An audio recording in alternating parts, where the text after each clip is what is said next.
성도님들 안녕하십니까? 오늘 함께 묵상할 말씀은 사사기 6장입니다. 사사기 6장에서 8장은 유명한 사사 기드온의 이야기입니다. 여선지자 드보라가 다스리던 40년 동안의 평화가 끝나고 드보라가 죽자 이스라엘은 다시 하나님의 목전에서 악을 행하였고 미디안이 채찍이 되어 7년 동안 이스라엘을 압박하였습니다. 미디안의 수탈이 심하여 이스라엘은 산에 토구를 파고 생활하는가 하면 모든 식량을 빼앗기고 굶주림을 겪었습니다. 견디다 못한 백성들이 하나님께 구원을 호소하자 하나님께서는 기드온을 부르시고 사사를 삼아 미디안을 치고 이스라엘을 구원하라고 명하십니다.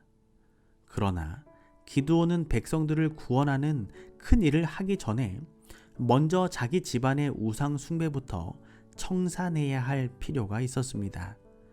기드온은 하나님의 명에 따라 그의 아버지 요아스 집에 있는 바알과 아세라상을 파괴하였습니다. 기드온은 전쟁터로 떠나기 전 하나님께서 그를 사용하여 이스라엘을 구원하실 것인지를 확인하려고 다시 한번 하나님께 징표를 보여주시기를 요청합니다. 사사기 6장 1절입니다. 이스라엘 자손이 또 여호와의 목전에 악을 행하였으므로 여호와께서 7년 동안 그들을 미디안의 손에 붙이시니. 미디안인들은 시내 반도 남부 지역에서 북쪽으로 아카바 망과 모압의 동쪽 평지들에게까지 퍼져 있던 유목 민족이었습니다. 아브라함이 두 번째 부인 그두라를 통해 낳은 아들이 미디안이므로 그들은 히브리인들과 동족이었습니다. 모세의 장인은 미디안 제사장으로 불렀습니다. 미디안 족속은 모세 시대에 이스라엘 백성에게 거의 멸망되었으나 그 후에 기회를 타서 크게 증가하고 수요도 많아져서 강대하게 되었습니다. 그들은 복수하기를 갈망하고 있었습니다. 하나님의 보호의 손길이 이스라엘 백성들을 떠난 것을 감지한 미디안인들에게 드디어 기회가 온 것입니다. 메뚜기 떼 같은 사막의 거칠고 맹렬한 거민들이 양떼와 소떼를 가지고 이스라엘 땅에 무리를 지어 들어왔습니다. 그들은 곡식이 익기 시작하면 들어와서 토지의 마지막 소산을 거두기까지 머물러 있었습니다. 그들은 토지 소산을 빼앗고 거민들을 약탈하고 학대한 후에 사막으로 돌아갔습니다. 그러므로 평지에 살던 이스라엘 백성들은 그들의 집들을 버리고 성벽이 있는 성읍으로 모여들거나 성채에서 피난처를 구했습니다. 심지어는 산중에 있는 동굴과 바위로 된 요새에서 의지할 곳을 찾을 수밖에 없었습니다. 이러한 핍박과 압박이 7년 동안이나 계속되었습니다. 사사기 6장 6절입니다. 이스라엘이 미디안을 인하여 미약함이 심한지라 이에 이스라엘 자손이 여호와께 부르짖었더라. 미디안에게 7년 동안이나 계속하여 수확물을 빼앗긴 이스라엘 사람들은 아사 직전이었습니다. 견디다 못한 그들은 하나님께 부르짖어 도움을 요청하였습니다. 그들이 비록 하나님의 목전에서 악을 행하여 그분을 무시하고 그분에게 도움을 요청하지 않다가 죽게 되어서야 어쩔 수 없이 도움을 요청하는 파렴치한 행동을 되풀이하였지만 하나님께서는 이번에도 그들의 부르짖음을 들어주셨습니다. 사사기의 사이클은 배반, 고통, 회개, 구원, 그리고 다시 배반의 반복이었습니다. 그것은 죄인인 우리의 모습이기도 합니다. 우리가 하나님을 찾을 때는 언제인가요? 하나님을 신실히 믿고 말씀 가운데 거하기보다는 세상에 속한 삶을 살아가다가 죄의 구덩이에 빠졌을 때, 나의 무기력함과 고통에 처했을 때 우리는 그때 하나님을 간절히 찾고 있지는 않나요? 하나님을 배반하고 다시 회개하는 어리석은 삶보다 언제나 하나님께 신실한 성도의 삶을 살아가게 되기를 소망합니다. 사사기 6장 11절입니다. 여호와의 사자가 아비에셀 사람 요아스에게 속한 오브라에 이르러 상수리 나무 아래 앉으니라. 마침 요아스의 아들 기드온이 미디안 사람에게 알리지 아니하려 하여 밀을 포도주 틀에서 타작하더니. 제5대 사사로 부르심을 받은 기드온은 미디안의 직접적인 수탈을 당하고 있는 므낫세 지파에 속한 요아스의 아들이었습니다. 요아스 가문은 지도적 인물을 배출하지 못하였으나 용기와 성실에 있어서 탁월하였습니다.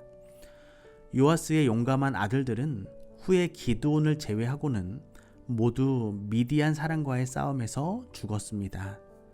기드온은 그의 백성을 구원하라는 하나님의 부르심을 받았을 때 용감한 모습은 아니었습니다. 그는 밀을 타작하고 있었는데 미디안이 무서워서 보통의 타작 마당에서 타작하지 못하고 포도주 틀에서 숨어 일하고 있었습니다. 하지만 하나님께서는 이런 연약한 기드온을 큰 용사라고 부르셨습니다.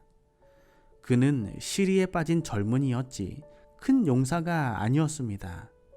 그렇지만 하나님께서 큰 용사라고 불러주시고 그를 믿어주시자 그는 하나님께서 말씀하시고 믿어주신 대로 큰 용사가 되었고 이스라엘을 구하는 영웅이 되었습니다.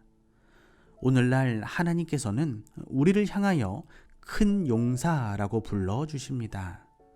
우리가 그 말씀을 듣고 믿으면 우리도 가족과 형제와 민족을 구원하는 믿음의 큰 용사가 될 것을 믿게 되시기를 간절히 바랍니다. 사사기 6장 25절입니다.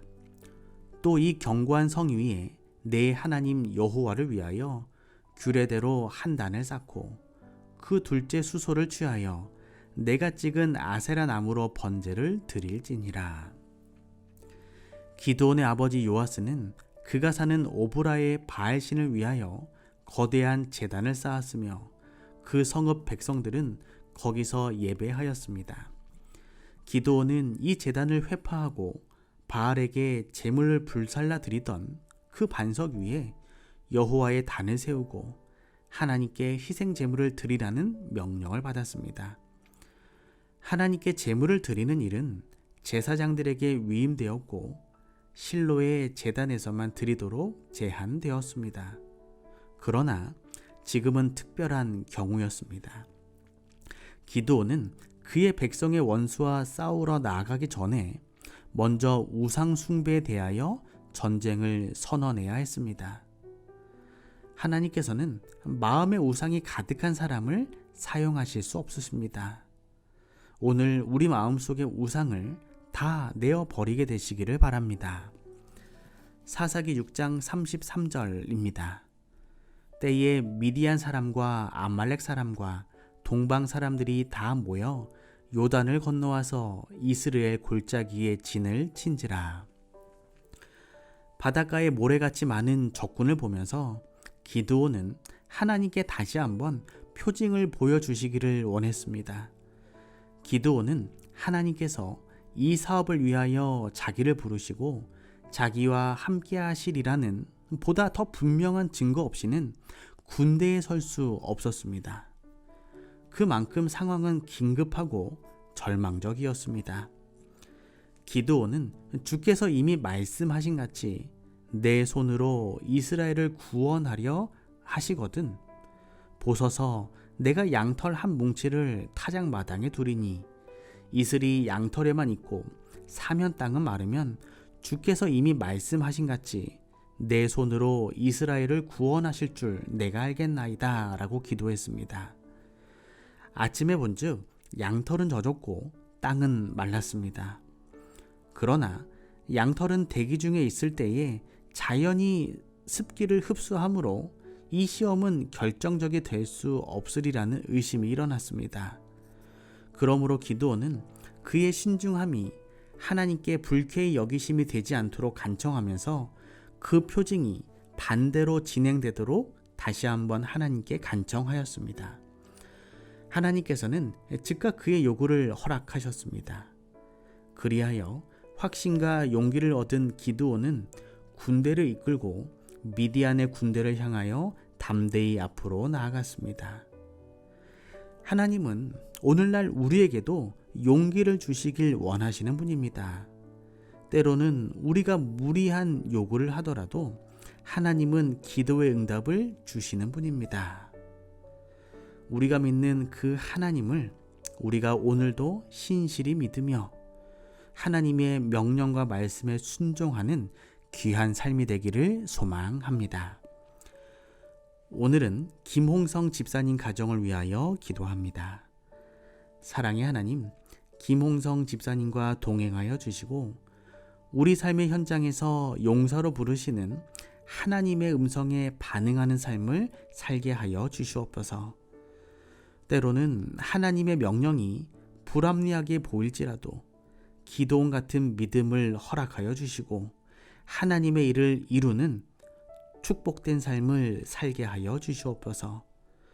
전나경 성도님과 김지우 모든 가족들의 삶의 현장에 하나님 언제나 거하여 주시고 하나님의 충만한 은혜를 누리며 살아가게 하여 주시옵소서. 사랑의 예수님의 이름으로 기도합니다.